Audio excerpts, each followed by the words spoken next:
성령의 능력으로 사는 자. 아멘. 이 사람이 누굽니까? 예, 바로 우리죠. 네. 내가 바로 성령의 능력으로 살아가는 자예요. 여러분 그렇게 믿으시고 또 그렇게 살아가시기를 주님의 이름으로 축복합니다.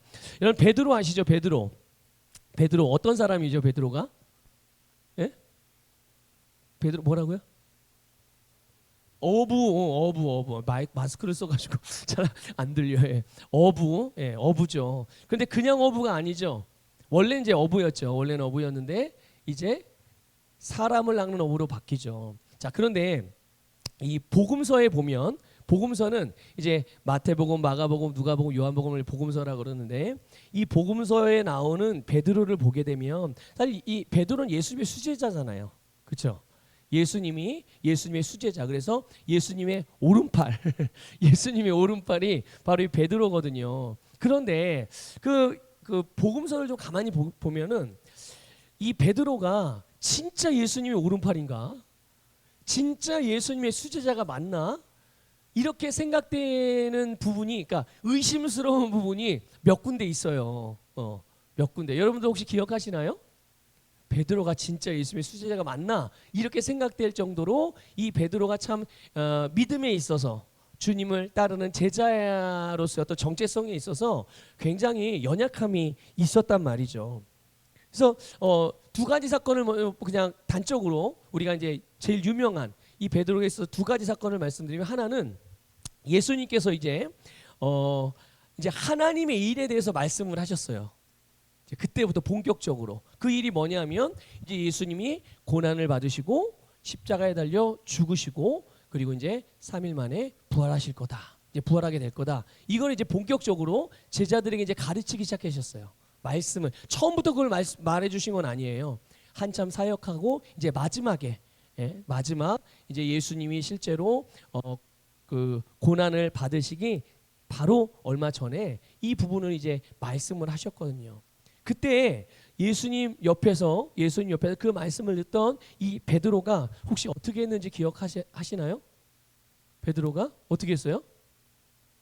베드로가요, 그 우리가 지금 가지고 있는 개역 개정 성경에는 항변하여 이렇게 돼 있어요. 예수님께서 그 말을 하시니까, 야, 내가 이제 고난을 받고 십자가에 달려 죽을 거야. 그래서 3일 만에 부활. 이 말을 하시니까 하나님의 일에서 이제 쭉 얘기를 하니까 베드로가 항변하여 이렇게 돼 있어요. 그리고 우리가 이제 개역 개정인데 요 성경 바로 이전에 사용하던 개역 성경에는 간하여 이렇게 돼 있어요. 근데 좀 다르게 번역을 했죠. 사실 원어는 똑같은 원래 원어는 똑같은 단어인데 번역을 건 좀 그렇게 다르게 했어요. 근데 그 말이 무슨 말이냐면요, 멱살을 잡고 흔들다는 뜻이에요. 원래 원어의 그냥 그 단어의 뜻은 멱살을 잡고 흔들다라는 뜻이에요. 아니 이게 무슨 일입니까? 제자가 스승의 멱살을 잡고 흔들어요. 그만큼 강력하게 그 하는 말을 동의하지 못하고 그 말을 따를 수 없고 그런 일이 일어나면 안 된다라는 그런 마음을 가지고 예수님에게 막 따져 묻는 거예요. 예수님, 그러니까 가로막는 거죠. 절대로 그런 일이 일어나면 안 됩니다. 근데 겉으로 볼 때는 그런 거죠. 이야, 역시 베드로구나. 베드로가 예수님이 고난당하는 걸 저렇게 철저하게 그냥 딱 막아서서 예수님이 당할 어려움들, 혹시 예수님이 정말 십자가에 죽으시는 일이 있다고 하더라도 아니 베드로 같은 사람만 두세 사람만 있으면 예수님이 정말 그렇게 십자가에 돌아가시겠어? 왜요? 지켜주니까. 그렇죠? 그런데 사실은 겉으로 볼 때 그렇게 보였지만 실제로 베드로의 속마음에는 어떤 마음으로 그랬던 거예요? 왜 그랬을까요? 베드로가 이 굉장히 나름대로는 자기가 예수를 위하는 것처럼 보였거든요. 수제자니까.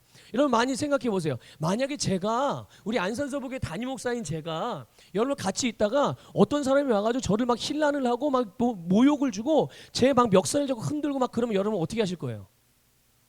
보고만 계실 거예요? 그러면 안 되는데. 보고만 계시면 안 되는데. 예? 막 달려들지 않으시겠어요, 여러분? 예, 그렇죠. 저도 마찬가지. 저도 만약 누군가 우리 성도님들에게 막 그러면 제가 가서 멱살을 잡고 그냥 하여튼 뭐 요절을 낼 거예요 아마. 자, 그런데 그러니까 이 베드로가 예수님께 그런 말을 하니까 이 베드로도 나름 자기가 예수님을 위한다는 마음으로 했겠죠. 겉으로 볼 때도 그렇게 보였고. 그런데 진짜 베드로의 속마음에서는 그런 일이 일어난 이유가 있어요. 그게 뭐냐 하면 자기가 지금 3년 반 동안 예수님을 따랐어요. 직업도 버리고 부모도 버리고, 그러니까 뭐 버렸다는 얘기가 그냥 아예 팽개치고 돌보지도 않고 아예 그냥 신경도 안 쓰고 방치해뒀다는 그런 얘기가 아니라 삶의 우선순위를 바꿨단 말이죠. 뭘로요? 예수님을 따르는 걸로. 그 예수님이 주님이니까, 또 예수님이 메시아 그리스도잖아요. 그러니까 이제 예수님이 곧 하나님의 능력을 힘입어서 로마 정부를 전복시키고 이제 우리 유대인들이 이스라엘이 이 세상에서 통치하고 다스릴 때가 이제 곧 오겠구나, 이렇게 생각을 하고서 예수님을 지금 몇 년 동안 따라다녔는데, 아니 지금 예수님이 하시는 말씀이 뭐라고요? 곧 죽으신다네. 죽으면 돼요, 안 돼요? 그러니까 죽으면 안 되는 거예요. 죽으면 끝나는 거니까. 죽으면 안 되는 거니까 지금까지 따랐던 게 다 어떻게 되는 거예요? 베드로 입장에서 보면 네, 말은 안 하고 표현은 안 했지만 그런 마음의 동기가 있었던 거예요. 그런데 예수님께서 그거 아셔요, 모르셔요? 아시죠? 그래서 뭐라 그러죠? 베드로야, 그런 생각하지 마, 이렇게 말씀하셨어요. 그런 베드로라고 부르지도 않았어요. 뭐라고 불렀어요? 사탄아, 내 뒤로 물러가라. 내 뒤로 물러가라. 그러면서 네가 하나님의 일을 생각하지 않고 사람의 일을 생각하는구나, 이렇게 말씀을 하셨어요. 그러니까 자기식으로 생각해서 하나님의 일과 반대되는 일을 하면서도 마치 겉으로 볼 때 누구를 위하는 것처럼 보여요? 마치 예수님을 위하는 것처럼 보이는데 실제로는 정말 하나님이 하시는 일을 가로막고 정반대의 일을 하고 마귀의 일을 하고 있었던 거예요. 자, 베드로를 과연 예수님의 수제자라고 말할 수 있어요? 이렇게 보면 예, 물론 잘한 것도 있죠. 예. 얼마나 대단합니까? 누가 가르쳐 주지도 않았는데, 그러니까 예수님이 직접적으로 뭔가 내가 누군지 딱 설명해 주지도 않았는데 하나님께서 알게 하셔서 예수님을 하나님의 아들이요 그리스도시라고 고백하잖아요. 그 믿음 위에, 그 고백 위에 하나님께서 교회를 세우시잖아요, 주님께서. 그렇죠?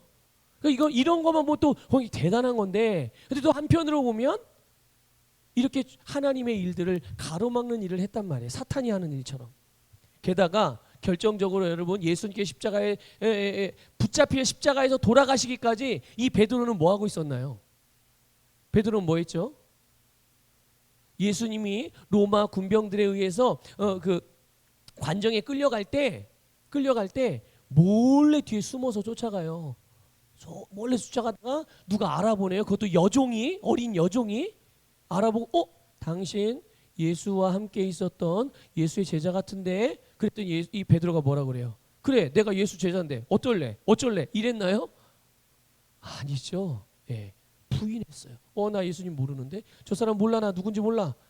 그래서 저 옆으로 도망갔어요. 피했어요. 그랬더니 또 어떻게, 또 누가 물어보죠.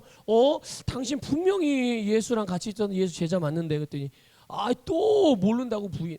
그리고 나중에는요, 세 번째는요, 아예 예수님을 저주해요.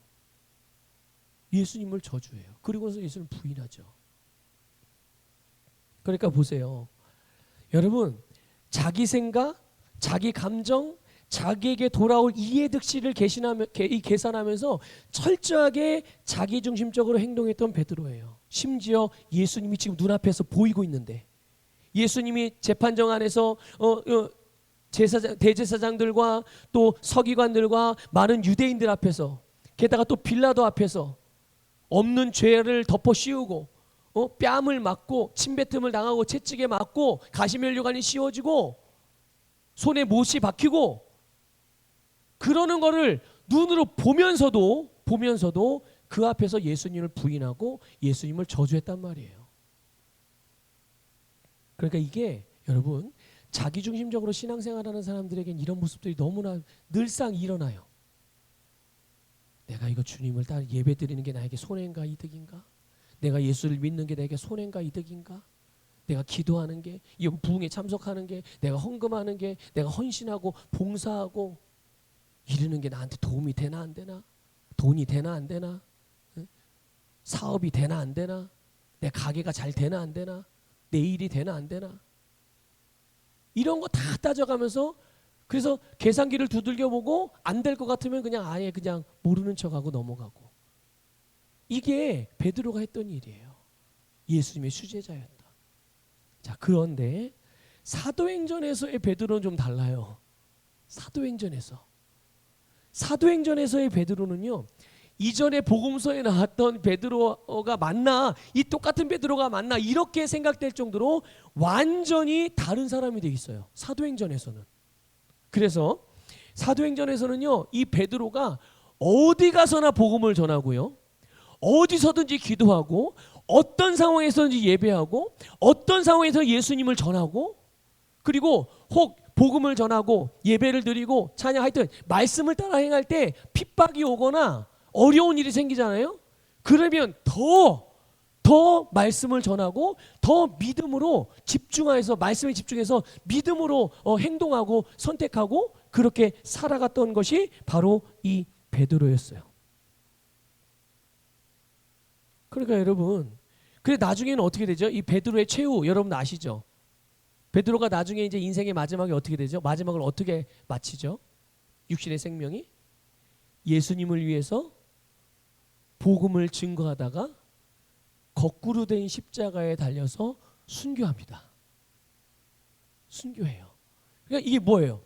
예수님을 위해서 목숨을 내던지고 그러면서도 그것을 아까워하지 않고 후회하지 않고 아주 영광스럽게 자기의 죽음을 맞이하는 거예요, 말 그대로. 그래서 생을 마감을 해요. 예수님, 이 베드로가 살아생전에 엄청나게 많은 일들을 했어요. 주님의 복음을 전파하면서. 그런데요, 그게 베드로가 죽었다고 끝난 게 아니었어요. 베드로가 육신의 생명이 끝난 다음에도 베드로가 전파했던 복음, 베드로를 통해서 복음을 듣고 예수 그리스도를 믿어 하나님의 자녀가 된 사람들, 또 베드로를 통해서 세워진 교회들, 베드로의 제자들을 통해서, 또 베드로를 통해 양육을 받은 사람들을 통해서 흩어져서 신앙생활하며 믿음의 삶을 살았던 그런 사람들을 통해서요, 수많은 사람들이 지속적으로 복음을 듣고 구원을 받고 많은 교회들이 세워지면서 여러분 오늘날도 지금 현재 2023년도를 맞이한 지금에도 이 베드로의 사역의 열매들이 계속 맺혀지고 있다는 것을 여러분들 기억하시길 바랍니다. 바로 이게 어떻게 해서 이런 일이 일어났냐는 거예요. 어떻게 해서 어떻게 이 한 사람의 인생이 이렇게까지 달라질 수가 있는가?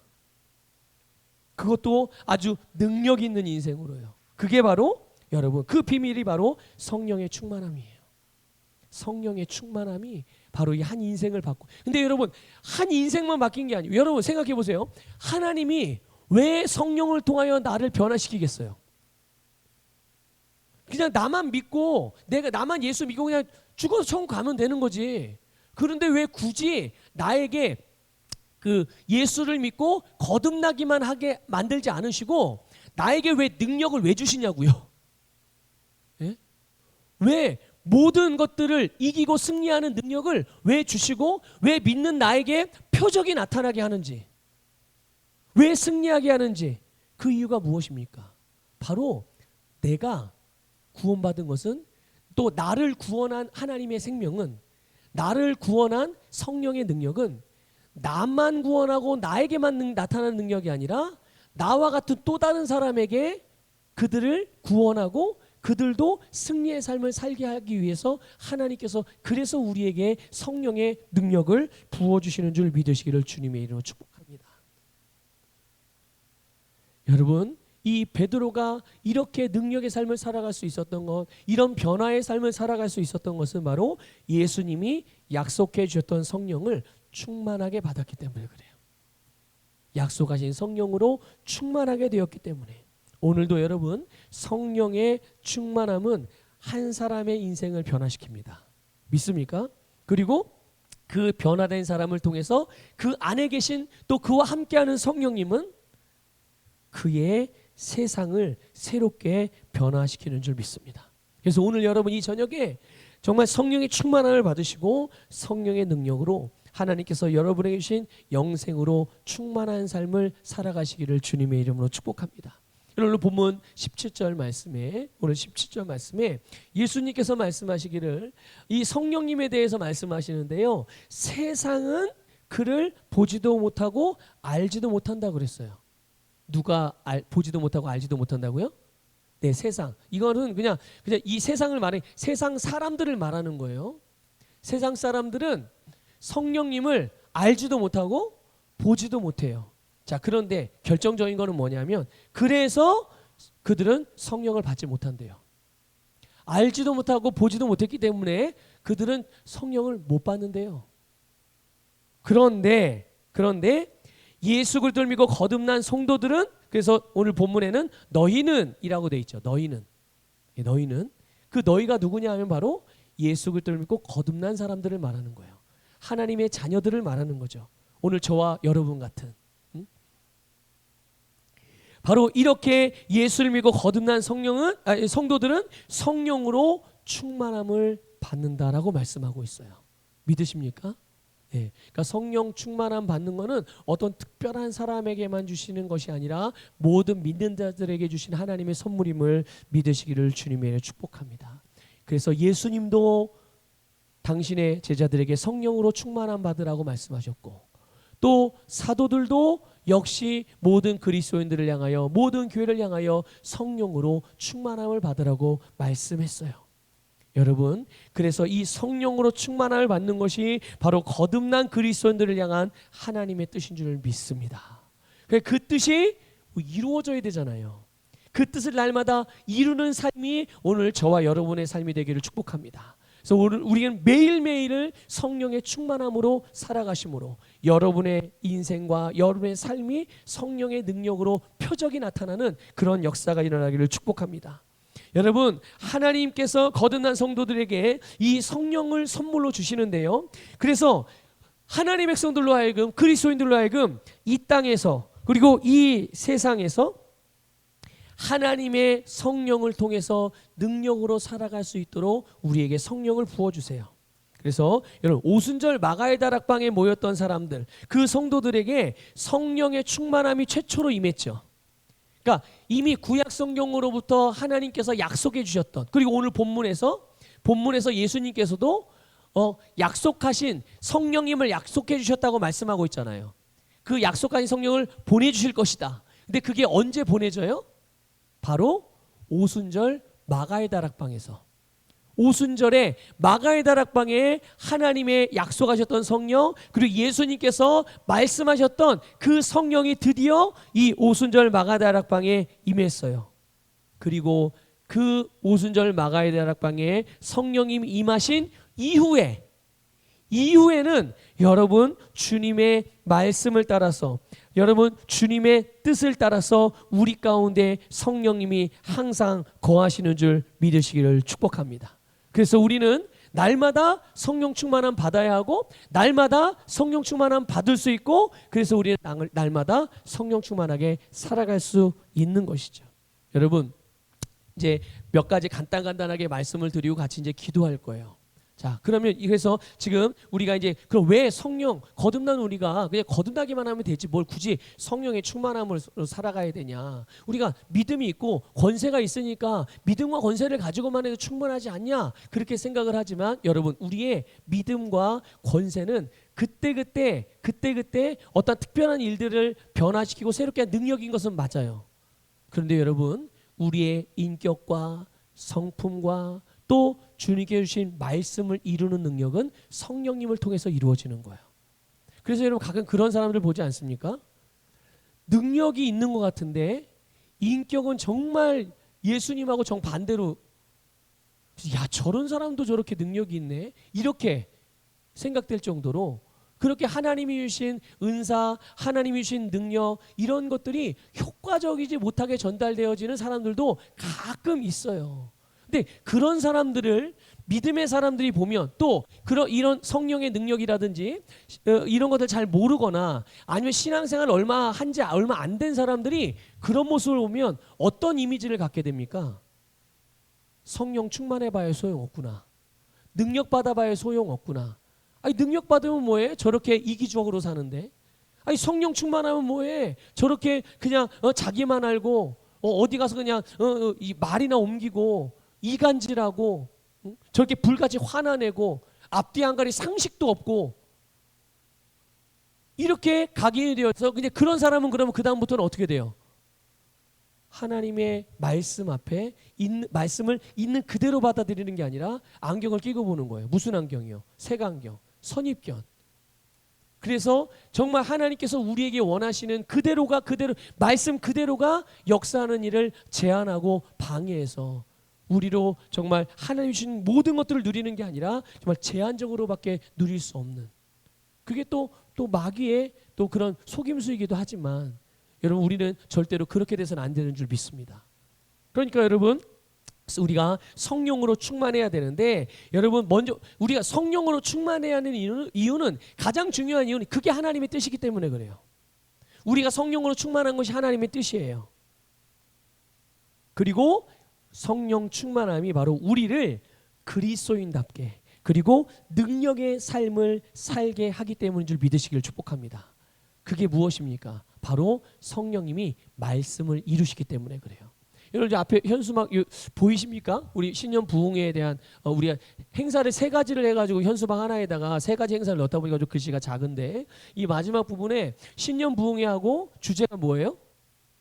말씀과 성령의 능력으로 승리하자.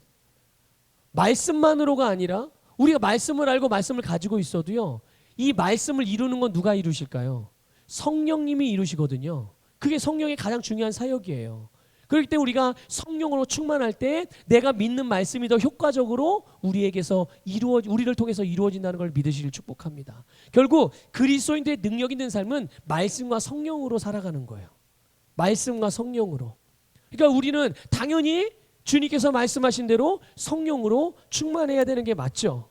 자, 그런데 오늘 이 시간에 간단하게 성령님이 우리를 위해서 행하시는 일들이 무엇인지 몇 가지만 살펴볼 거예요. 이것들을 여러분 우리가 나눌 때 성령님이 우리에게 충만하게 역사하시면서 이런 일들을 행하시는구나, 이런 내용들을 하나하나 여러분 들으실 때 그것을 여러분의 것으로 믿음으로 취하시기를 축복합니다.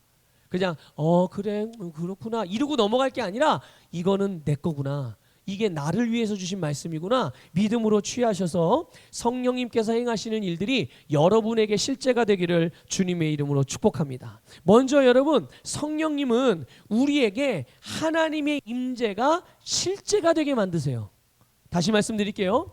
하나님의 임재하심이 이 성령의 충만함을 통하여 우리에게 나타나게 된다는 거예요. 우리가 실제로 경험하게 된다는 것이죠. 이것이 성령님이 하시는 일이에요. 여러분 오늘 본문 17절을 보게 되면 17절 후반부에 보면 예수님이 성령님에 대하여 이렇게 말씀하십니다. 그는 너희와 함께 거하심이요 또 너희 속에 계시겠음이라, 이렇게 말씀하셨어요.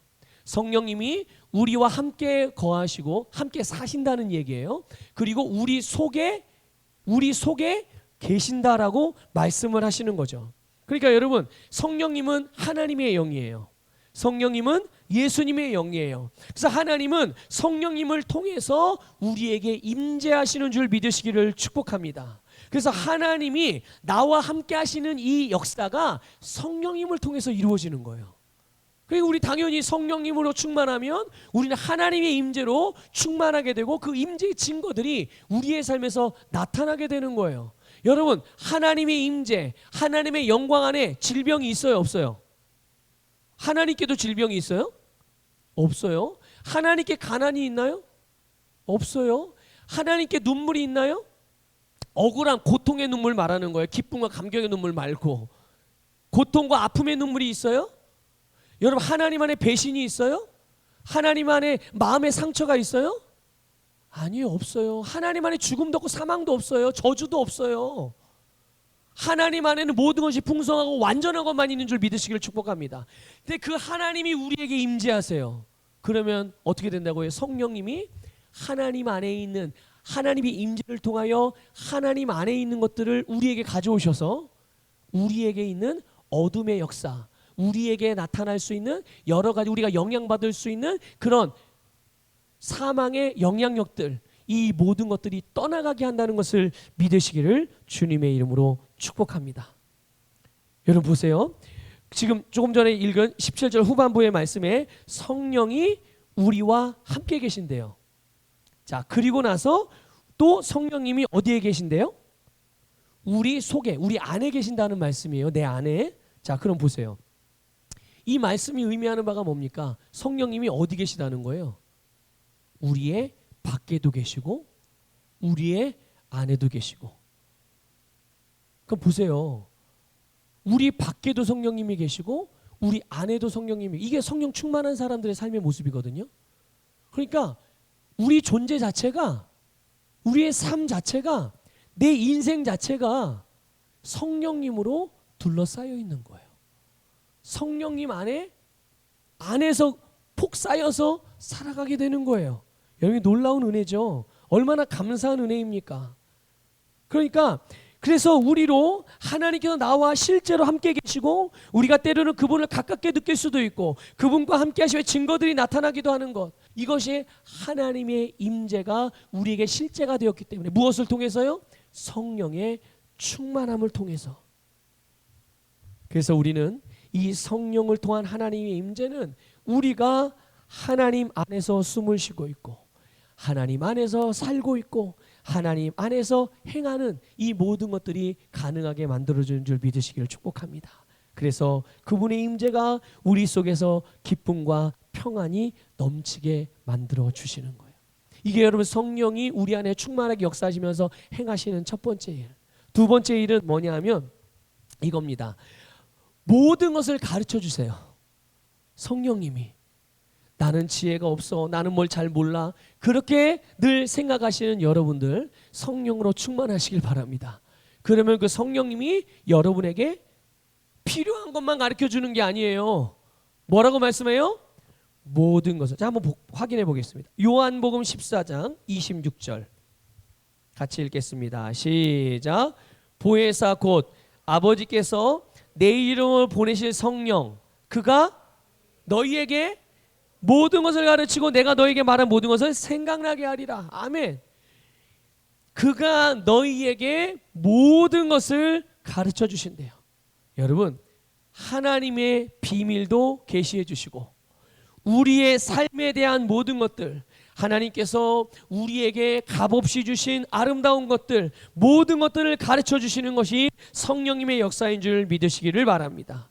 그리고 여러분 그뿐만이 아닙니다. 성령님은 우리에게 꿈과 비전을 보게 하셔서 우리의 삶의 목적과 방향성을 가르쳐 주시기도 해요. 그렇기 때문에 우리가 성령으로 충만할수록 성령님께서 가르쳐 주시는 것들, 바로 계시 지식의 증가도 함께 있게 된다는 거예요.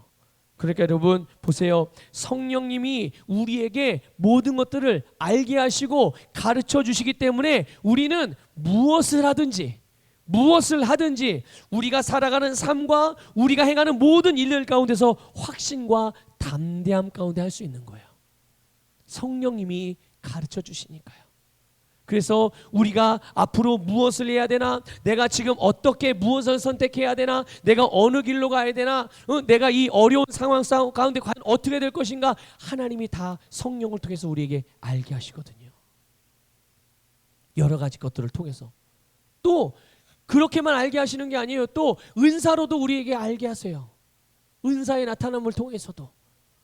성령님은 우리의 모든 필요를 따라 하나님의 모든 것들을 알게 하셔서 우리의 삶에 나와 관련된 모든 것들, 아니 근데 나와 직접적인 관련이 없는 것들도 알게 하신다니까요. 성령님은요. 그러니까 여러분 그 삶이 얼마나 흥미진진해요. 여러분 성령으로 충만하시기를 주님의 이름으로 축복합니다. 여러분 하나님이 호세아 선지자를 통해서 말씀하십니다.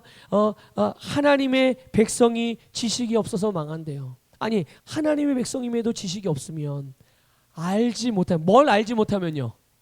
네, 하나님의 말씀, 하나님의 지식이 없으면 결국 망할 수 있다는 거예요. 그러나 여러분 우리가 성령으로 충만하면 절대 망할 일이 없죠. 왜 그렇습니까? 성령님이 우리에게 지식을 주시니까요.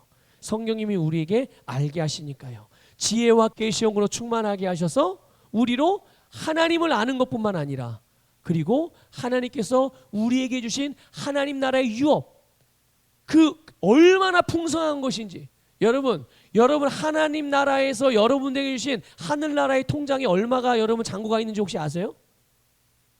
모르시죠? 저도 몰라요. 저도 모르는데, 그런데 이 세상에서 다 쓰고도 모자란데, 아니 다 쓰고도 남을 만큼 있어요. 그러니까 여러분 이거를 알면, 여러분 우리가 난 돈 없어서 못해, 이건 돈으로 해야 되는데 돈이 없으니까 우리 아무것도 못해, 이런 소리 해요 안 해요? 이런 말 안 하죠. 그런 생각도 안 하죠.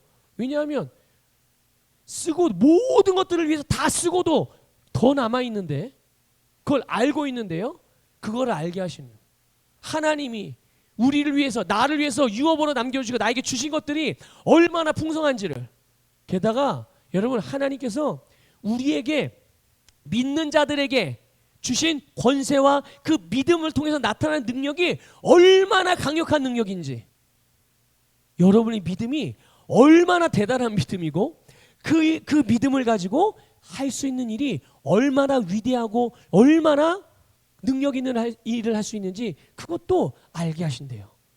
그러니까 그거를 알면 여러분 우리의 인생 어떻게 살겠어요? 그냥 하여튼 최대한으로 제가 알고 있는 어휘를 사용해서 표현한다면 정말 말 그대로 제한 없는 삶을 살아가는 거죠. 정말 강하고 모든 일에 담대하게 살아갈 수가 있는 거예요.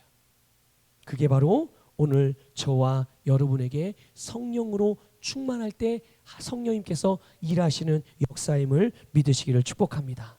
그래서 여러분, 그분이 우리를 무지에서 벗어나서 모든 것을 알게 하시는 줄 믿습니다. 성령님이 우리를 위해서 하시는 세 번째 일, 그거는 바로 주님의 말씀 앞으로 우리를 인도해 주세요. 다시 말씀드릴게요. 성령님은요, 우리에게 충만하게 하세요. 우리를 주님의 말씀 앞으로 인도해 주세요. 여러분 요한복음 14장 26절에 보면요, 아까 읽었죠? 예수님이 말씀하시기를 성령님이 주님의 말씀을 우리에게 모두 생각나게 하신다고 그랬어요. 주님의 말씀을 우리에게 모두 생각나게 하신대요. 여러분 오늘 우리가 읽은 본문 말씀, 본문 17절, 여기 보면 성령님을 진리의 영이라고 그랬어요. 무슨 영이라고요? 진리가 뭡니까? 예, 진리가 바로 말씀이에요. 그래서 성령님은 이 말씀의 영으로서 우리를 주님의 말씀으로 인도하셔서 말씀을 보게 하시고 말씀을 듣게 하시고 말씀을 깨닫게 하시고 그 말씀 앞에 서게 하셔서 우리가 보고 따라왔고 그 앞에 서 있는 그 말씀이 우리에게 이루어지게 하는 줄 믿으시기를 주님의 이름으로 축복합니다.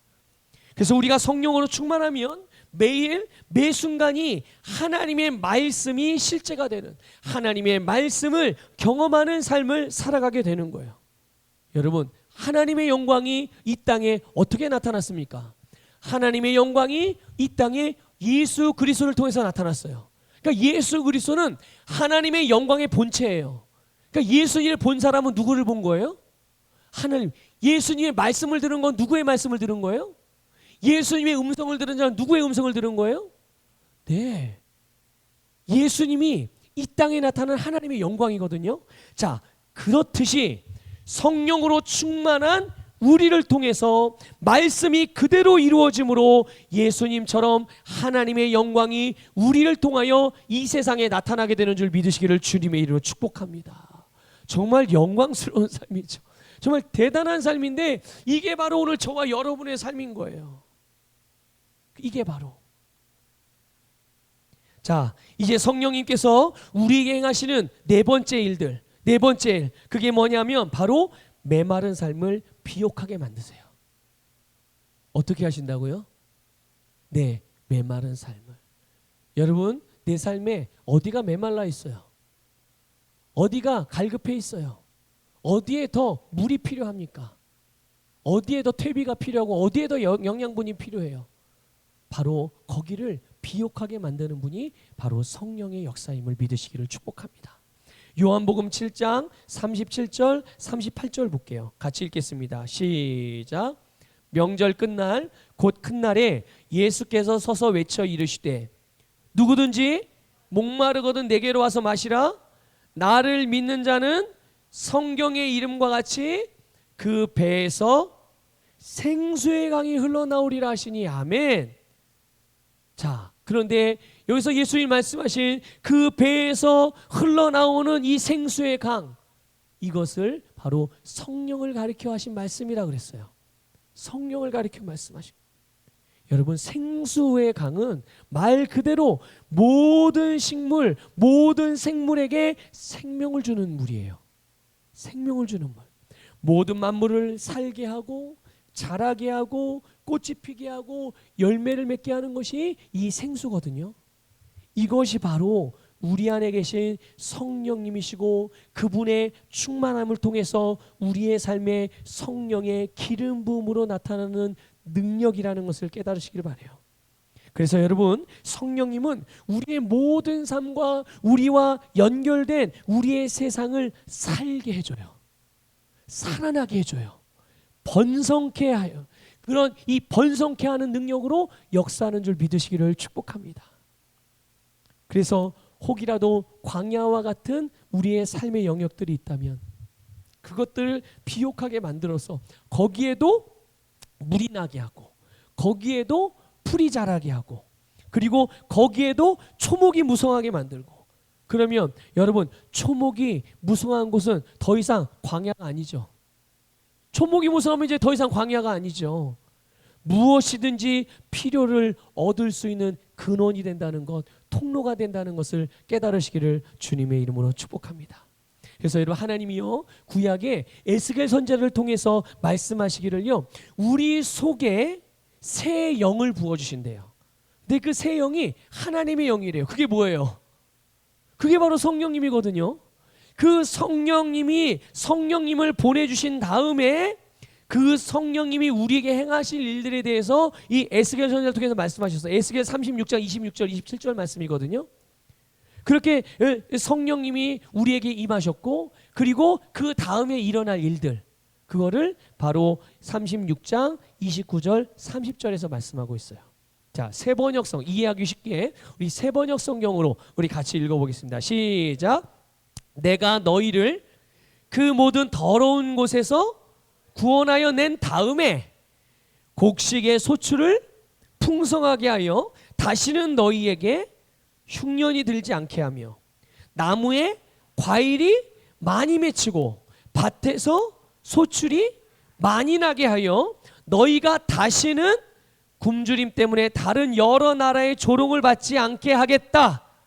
아멘. 이것이 바로 성령으로 충만한 자들에게 하나님께서 주시는 축복이고, 그 약속의 말씀을 성령께서 우리에게 이루시는 줄 믿으시기를 주님의 이름으로 축복합니다. 그래서 성령 충만함으로 우리의 삶과 세상이 비옥하게 된다는 것은 여러분, 탁월함과 연결되어지는 거예요. 탁월함. 성령님이 여러분들을 탁월하게 하셔서 여러분, 광야와 같은 세상이, 광야와 같은 내 가정이, 광야와 같은 내 기업이, 광야와 같은 나의 인생이 비옥하게 되게 만드는 거죠. 성령님은 탁월한 영이기 때문에 우리를 탁월하게 만들어주세요. 단순히 어떤 일을 잘 해내는 그런 재능, 어떤 능력이 뛰어난 정도를 의미하는 것이 아니, 그 이상이죠. 어느 한 일, 어느 한 영역에서의 부분적인 탁월함이 아니라 총체적인 탁월함이에요. 무엇을 하든지, 어떤 종류의 일을 하든지, 또 언제든지 그것들이 잘 되는 아름다운 열매가 풍성하게 만드는 역사가 성령님이 하시는 역사예요. 그래서 여러분, 요한 3서 1장 2절에서 말씀하신 대로 영과 혼과 몸이 다 잘 되는, 영만 잘 되고 혼은 별로 안 되고 몸은 망하고, 아니요. 그게 아니라 영과 혼과 몸이 다 잘 되는 이런 일들이 성령이 충만한 자들에게 일어나는 역사임을 믿으시기를 주님의 이름으로 축복합니다.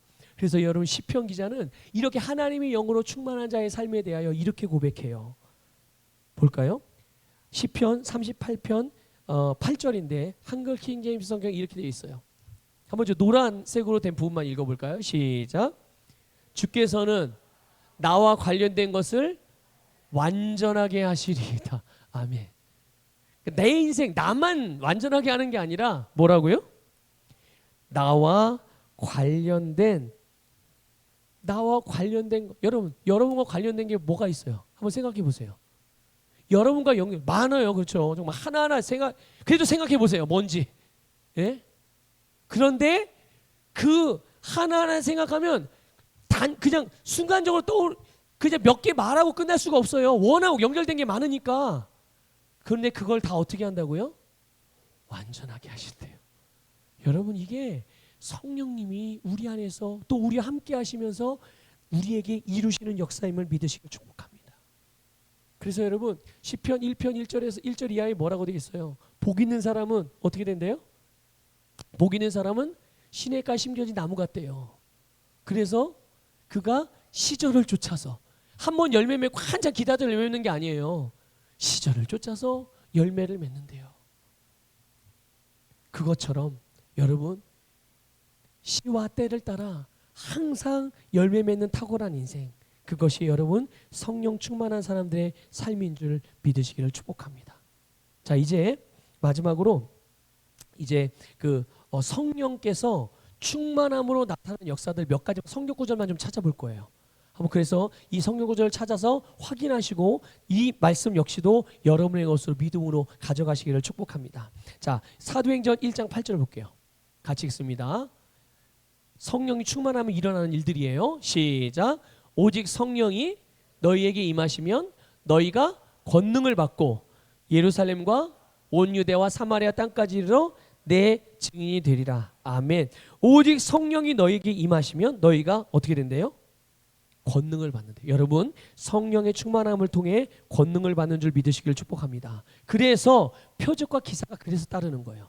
권능 때문에 표적과 기사가 따르고 그것을 행하여 복음의 증인이 되는 줄 믿으시길 축복합니다. 자, 사도행전 4장 8절 읽어볼게요. 시작. 이에 베드로가 성령이 충만한 이르되 백성의 관리들과 장로들아 이렇게 부르는 거예요.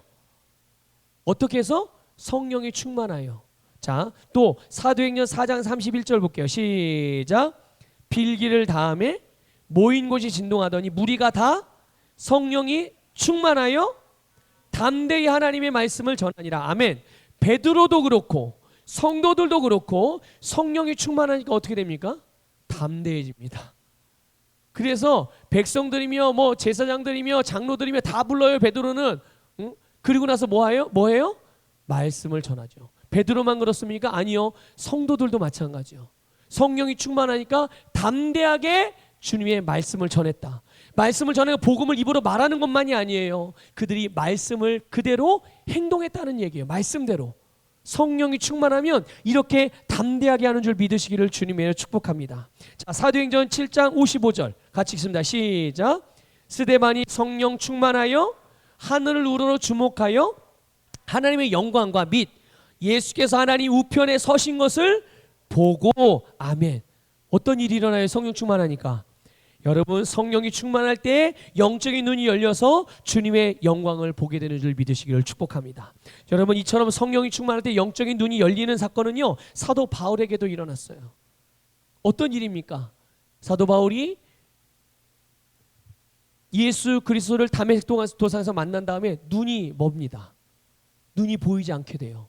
그런데 나중에 아나니아라는 선지자가 찾아가서 그를 만나고 그가 그에게 안수해요. 그때 성령이 그 바울에게 충만하게 임하고 나니까 그때 어떻게 합니까? 눈에서 비늘 같은 것들이 떨어져서 그때부터 보게 되는 역사가 일어나게 되는 거예요. 여러분, 성령으로 충만하면 우리의 영적인 눈이 열리는 줄 믿으시기를 축복합니다. 자, 그렇다면 이제 성령의 충만함을 어떻게 받습니까? 나도 성령 충만 받기를 원해요. 우리 모두가 성령 충만함을 받기를 원해. 어떻게 성령을 받죠? 어떻게 성령 충만 받아요? 아까 말씀드렸어요. 여러분, 아까 그냥 쓱 지나가서 기억하실지 모르겠지만 성령은 하나님의 선물이에요. 믿습니까? 우리가 노력하고 애쓰고 뭔가를 해가지고 대가로 받는 게 아니에요. 성령은 구원도 그렇지. 우리 구원도 선물로 받았잖아요. 마찬가지로 성령님도 성령 충만함을 받는 것도 하나님의 선물이에요. 그러면 여러분 하나님이 우리에게 선물을 주세요. 하나님이 우리에게 선물을 주신다면 우리는 어떻게 하면 되죠? 어떻게 하면 돼요? 하나님이 주시는데 주님 주시옵소서 주시옵소서 이러고 계속 그 앞에서 머리 조아리고 있어요? 아니죠. 그냥 받으면 돼요. 그냥 받으면 돼요. 여러분 아마 우리 어르신 성도님들은 손주들에게 선물 줘보신 적 있으세요? 용돈이든지 선물이든지. 어차피 용돈도 선물이죠. 선물 줘보신 적 있으실 거예요. 자, 손주들에게 선물 줄 때, 어린 손주들에게 선물 줄 때 아이들이 어떻게 하죠? 누구야 부르죠. 이제 우리 할머니 할아버지가 손주를 불러요. 누구야 이렇게 부르면 얼른 쫓아와요. 내가 너에게 선물 줄게. 뭐 장난감을 주든지 용돈을 주든지 하여튼 이렇게 주면 아이들이 어떻게 해요? 감사합니다 그러고 넙숙 받아요. 이걸 받기 위해서 아이 이 선물을 받기 위해서 뭔가 할아버지 할머니 앞에서 뭔가를 합니까? 아니 그냥 받으면 되는 거예요. 근데 그냥 아무것도 나한테 해주지도 않고 아무것도 해주는 것도 없는데 그냥 받는데 그냥 받는 것만으로 우리 할머니 할아버지들은 어때요? 아 기쁘죠. 그것만큼 기쁜 게 어디 있어요. 예. 그러니까 여러분 우리 젊은 자녀들은 부모님에게 용돈 많이 주셔야 돼요. 그래서 손주들 용돈 선물로 많이 사줄 수 있도록. 민강희 성도님 부모님에게 용돈 많이 드리세요. 이 아기가 셋이나 되잖아. 용돈 주고 선물 주려면 얼마나 힘드시겠어. 자, 우리 김영훈 집사님하고 홍정호 권사님도 마찬가지예요. 마찬가지로 용돈 많이 드리셔야 돼 부모님들한테. 예.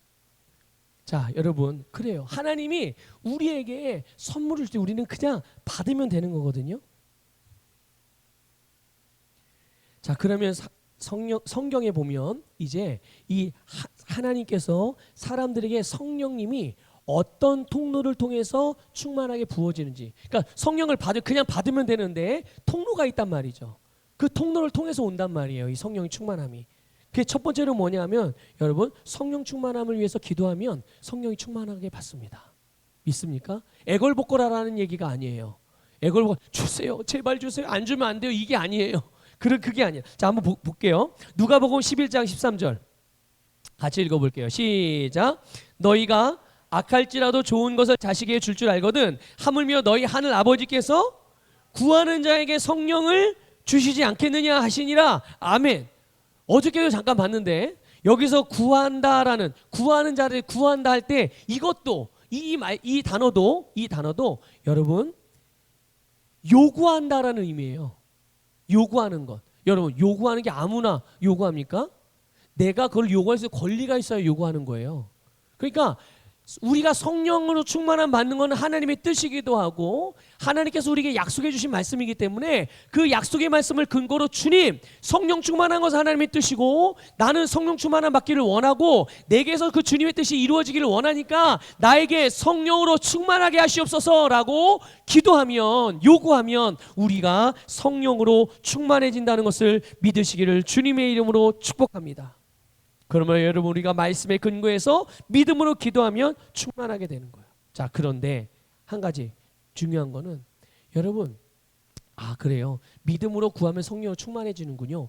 이걸 알면서도 성령이 충만하게 되어지는 것을 원하지 않으면 그렇게 기도할까요? 안 할까요? 예, 기도하지 않죠.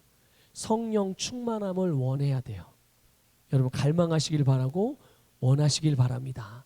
그래서 여러분의 힘으로 말고 성령님의 힘으로 살아가세요. 성령님의 힘으로.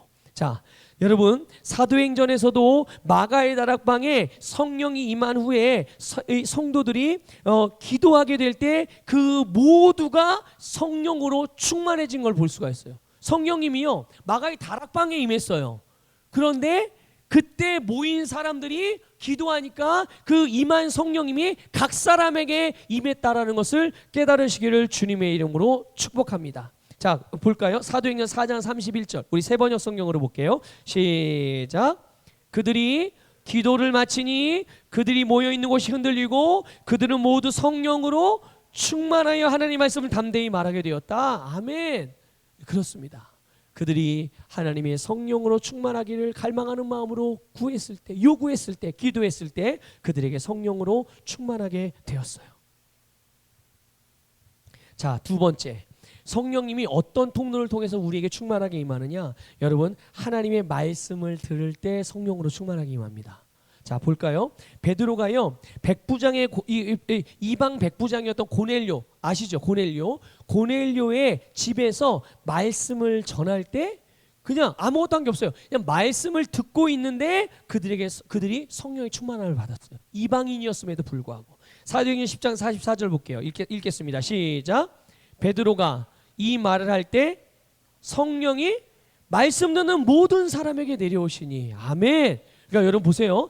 여러분이 하나님의 말씀을 들을 때 성령이 충만하게 부어진다는 것을 믿으시기를 축복합니다. 그러니까 이거를 아니까 이제 아는 사람들은 말씀을 들을 때 지금 내게 성령이 충만하게 부어지고 있구나를 인식하고 말씀을 들을 거 아니겠어요. 그러면 여러분 말씀을 들을 때 그냥 예전에는 이걸 모르고 인식하지 않고 그냥 이렇게 말씀을 듣는 줄 알았는데 그러니까 잊어버리는 말씀이 많죠. 놓치는 말씀이 많은 거예요. 근데 성령 지금 이 시간에 말씀이 선포되고 내가 지금 말씀을 듣고 있을 때 성령이 나에게 충만하게 부어지는구나라는 것을 아니까 말씀을 들을 때마다 그 사람은 성령의 충만함을 받겠죠. 그 안에 놀라운 계시가 일어나고 그 계시 지식의 증가가 일어나고 그들에게서 성취되어지는 말씀의 분량의 증가가 일어나게 되는 줄 믿습니다. 자, 마지막으로 여러분 안수할 때 성령의 충만함을 받아요. 안수할 때. 그래서 여러분 사도행전 8장 17절을 볼게요. 같이 읽다 시작. 이에 두 사도가 그들에게 안수함에 성령을 받는지라. 자, 사도행전 9장 17절도 볼게요. 시작. 아나니아가 떠나 그 집에 들어가서 그에게 안수하이르되 형제 사울아 주 곧 내가 오는 길에서 나타나셨던 예수께서 나를 보내어 너로 다시 보게 하시고 성령으로 충만하게 하신다 하니. 아멘. 자, 사도행전 19장 6절 읽겠습니다. 시작. 바울이 그들에게 안수함에 성령이 그들에게 임하심으로 방언도 하고 예언도 하니. 아멘. 그러니까 여러분 이제 제가 안수를 한단 말이에요. 안수를 할 때 여러분 그냥 안수하면 축복이 임하는구나 이렇게만 생각할 게 아니라 안수할 때 여러분 하나님의 능력의 역사가 일어나거든요. 그러니까 여러분들은 끌어당기셔야 되는 거예요. 안수할 때 그 주의 종의 손이 하나님의 손이 되어져서 여러분에게 머리에 손을 얹든 여러분의 등에 손을 얹든 여러분의 손에 손을 얹든 어디에 손을 얹든 안수하게 될 때 여러분이 그 안수하는 순간 주님 나에게 성령으로 충만하게 하심을 감사합니다. 내가 이 시간 성령으로 충만하게 됩니다. 내가 이 시간 치유됩니다. 내가 이 시간 능력을 받습니다. 내가 이 시간 하나님의 은사가 나타납니다. 이렇게 믿음으로 이 안수받는 순간에 하나님의 능력을 끌어당기면 결국 여러분의 믿는 바대로 이루어지게 되는 줄 믿으시기를 축복합니다. 그러니까 결국은 여러분 우리가 인식하는 거예요. 그렇구나. 성령의 충만함을 구하고 또 성령의 충만함 하나님 말씀을 듣고 또 안수할 때 이게 성경에서 하나님의 성령이 충만하게 부어지는 통로들이에요. 이것을 통해서 이런 일들이 일어나게 될 때 기도하는 가운데 말씀을 듣는 가운데 안수하는 일들이 행해지는 그런 일들이 있을 때는 반드시 성령의 충만한 역사가 일어나니 그것을 아시고 이런 일 기도하는 일이 있을 때 또 말씀을 들을 수 있는 기회가 있을 때 여러분 안수받는 기회가 있을 때 그때마다 하나님의 성령으로 충만함 받으시고 그 성령의 충만함을 통하여 여러분의 삶에 말씀이 성취되어지는 능력의 삶을 살아가시기를 주님의 이름으로 축복합니다.